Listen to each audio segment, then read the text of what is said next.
A few weeks back I made a video about trashcore, terrible metalcore bands. While there were many people that were furious I would dare talk about bands like Tallah and Amur negatively, there were also a shocking amount of die-hard metalcore fans who were upset with a graph I made. I feel that roughly 10% of metalcore bands out there are great, and 80% of all current metalcore bands are absolutely identical to each other. So I wanted to point out who I think is actually great in metalcore, including both older and newer bands. Rules for the list. Number 1, this is not a top 10, no ranking, just a list. Number 2, the band has to currently be active. This helps to narrow the playing field down a bit. Number 3, the band has to mostly be known for metalcore. There are a lot of great bands out there that either started in metalcore or were in the subgenre for a while, but are not known specifically for it. So bands like Avenged Sevenfold, Code Orange, Bring Me the Horizon, they're known in that realm, but not known for being totally metalcore at all times. Finally, just because your favorite metalcore band is not on this list does not mean they're automatically bad.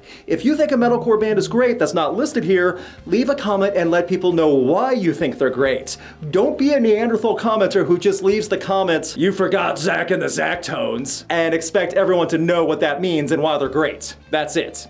You know how these videos work, let's get to it. Starting off with one of the biggest metalcore acts ever, and a band who is still a true flag bearer for the subgenre. Regardless of which sound of vocalist you prefer, Jesse or Howard, Killswitch Engage has been consistently delivering for many years and is still going strong. It's a testament to both the band's dedication to perform as well as the fanbase they feed off of that helps Killswitch continuously excel. In true metalcore fashion, Adam's riffs are heavy and wild while the vocals are booming in both clean and unclean fashion. There's a reason why so many current metalcore bands reference Killswitch as inspiration. Killswitch is also a much more accessible band in metalcore for those who are completely unfamiliar with the style and want a solid band worth doing a look back on older material. Clearly worth putting in the great metalcore bands category off the pie chart for their output over the years. Massive touring schedules around the world and being a respectful band in the music industry, which is a view shared by many across the board. Adam is also a bit crazy. I mean, let's be honest, that has helped with the appeal of Killswitch Engage over the years. Going down under now to a big staple of metalcore for years with Parkway Drive. Along with Killswitch Engage, Parkway Drive have been a considerably respected name in metalcore that the vast majority of fans enjoy and support. International appeal, big production live performances, and a ton of hooks, which is a big part of metalcore's appeal to get out of that generic metalcore group. And that live performance quality has arguably been the main feature of Parkway Drive's praise, as everything from rotating drum cubes and endless pyro have been involved over the years. While mainstream support in the US has never been nearly as strong as in Australia and Europe, Parkway Drive still have a credible name here and are worth doing a deep dive with over 10 years of solid output. I also want to point out this meme I found online about international metalcore attribution, and say what you want, but Parkway Drive makes a good argument for how strong metalcore is out of Australia. One band I am happy to say is back after horrific events which I wouldn't wish on anyone. The Ghost Inside is definitely a great metalcore band. This is the group filled with big breakdowns, loud screaming vocals, and killer percussion all rolled up into a beautiful, angry little package. The Ghost Inside are loud and fierce, but also quite relatable. I feel that the writing in the Ghost Inside's music reaches a listening audience deeper than many other metalcore bands who do unfortunately fall into either anger or woe is me tropes. When the Ghost Inside go for these topics, the songs are much more focused and well written across the board. With the band back in full force and able to hit the road, hearing the Ghost Inside live really feels like a cathartic release that many bands try to offer in concert, while the Ghost Inside give off almost effortlessly. I'm not sure how much new content or live performances we will get in the future by the Ghost Inside, but the fact that the group has returned over the past 2 years and is moving forward is more than good enough for me, and they are worth hearing for sure. For a band that I came around to and who I feel has finally found what sets them apart, Ice Nine Kills are getting more attention, and they deserve it now for a metalcore band worth hearing. I understand that the horror gimmick may turn some away, but when you listen to just how dedicated Ice Nine Kills is to their craft and making music dedicated to horror genres and slasher film stars, it translates extremely well to recorded and live music. It's meant to be fun, not taken as life-changing seriously or relatable. It's meant to be a good time and for the love of horror. It wasn't until The Silver Scream that I started appreciating the talent with Spencer Charnas' voice and riding along with some big guitar riffs that carry a ton of music, while making each song feel different. That's a huge deal for metalcore bands. The band has gotten a massive amount of love from SiriusXM since 2018, and I feel have made a much bigger name for themselves, along with Spencer Charnas doing a ton of collaborations. Ice Nine Kills have something unique in a subgenre filled with status quo. Also, if you see Ice Nine Kills live, they do live up to the horror gimmick, severed heads and all.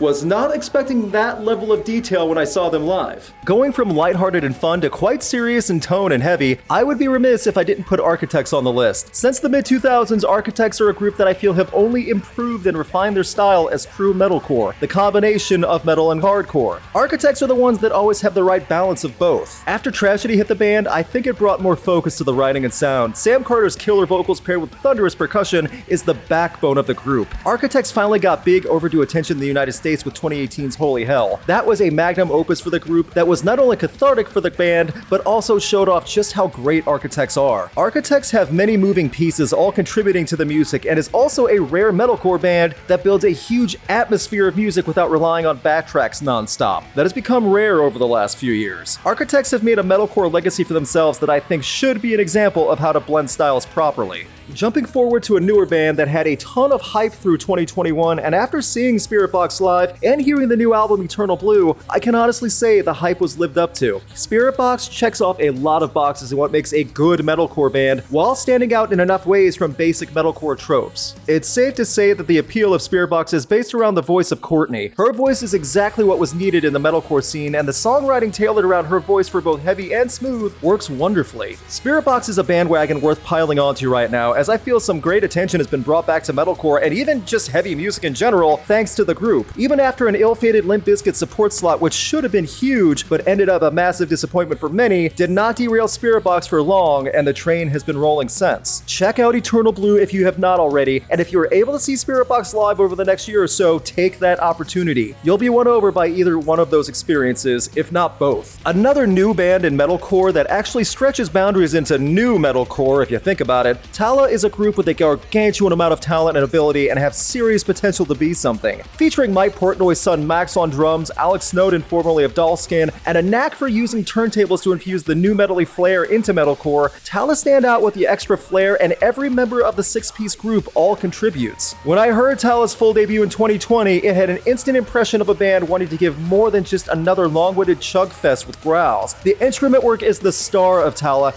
and it towers above many other metalcore bands who have been around for a lot longer. It's another group to keep an eye on if you're looking for a band that's new in the scene and worth hearing. No idea how far the group will go, but it's safe to say that Tallah have more than enough talent to make something of themselves if they keep up with the creativity. Going to a band that leans much more on the melody in metalcore, Bad Omens grew on me hard over the last few years and definitely have a clean sound with strong hooks in their music while having a big presence in their delivery. Bad Omens have mostly been the supporting band on tours for bigger names, which is not a bad thing at all, but I feel that if they had more attention to them, especially with more recent music, they could start making a bigger push for more headlining spots. It's another group where both the recorded and live performances are strong. The music also isn't a furiously quick blast of volume even in the heavy moments. Bad Omens knows how to have a solid pace while being heavy, and that's another note that sets them apart in metalcore. Bad Omens leads on that heavy side, and the hardcore influence is much more melody driven with the music, and it's done well. Only 2 full albums in, and the group already has a solid base for people to check out. Here's hoping that continues. Moving on to the dangerous and uncharted land of Florida.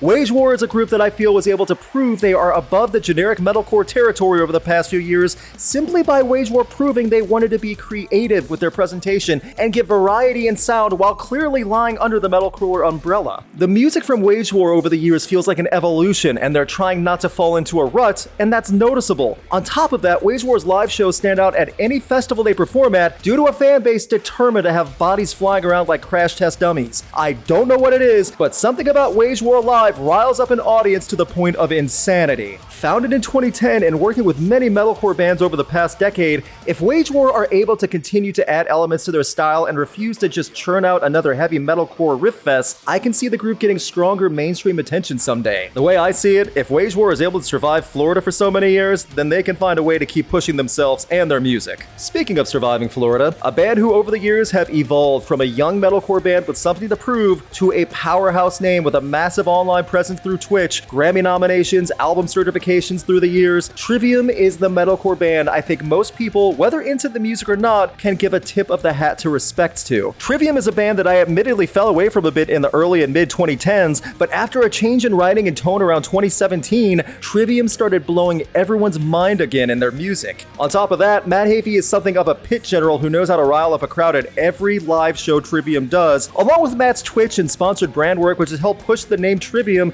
to many more eyes that may not have been aware from following the metal community over the years. Another standard bearer alongside the names of Killswitch Engage and Parkway Drive, Trivium have found ways to evolve while staying true to their roots and are still pushing forward over 15 years after hitting the ground running. Trivium found a way to reinvent themselves and become fresh again. If only that 80% of generic metalcore bands out there could also do the same. What do you think is a great metalcore band? Why do you think they're great? Leave a comment and let everyone know. Big thanks to my patrons and a special thanks to Chris Doman. You can have a say in upcoming videos, get weekly new music playlists, and see videos early by supporting Rocked on Patreon. Click the link in the video description for more info. Please subscribe and ring the bell to get notified of upcoming videos, and you can keep up to date with Rocked on Facebook, Twitter, Instagram, and TikTok. I wanted to make a point here at the end of this video just to remind everyone who leaves that butthurt comment of, "You forgot blah blah," or "What about blah blah?" Guys, I want to remind you that at the beginning of the video, I said just because a band isn't listed in this video does not mean they're bad. They might be great. Instead of leaving the lame, "You forgot this band," leave a comment saying why you think they're great.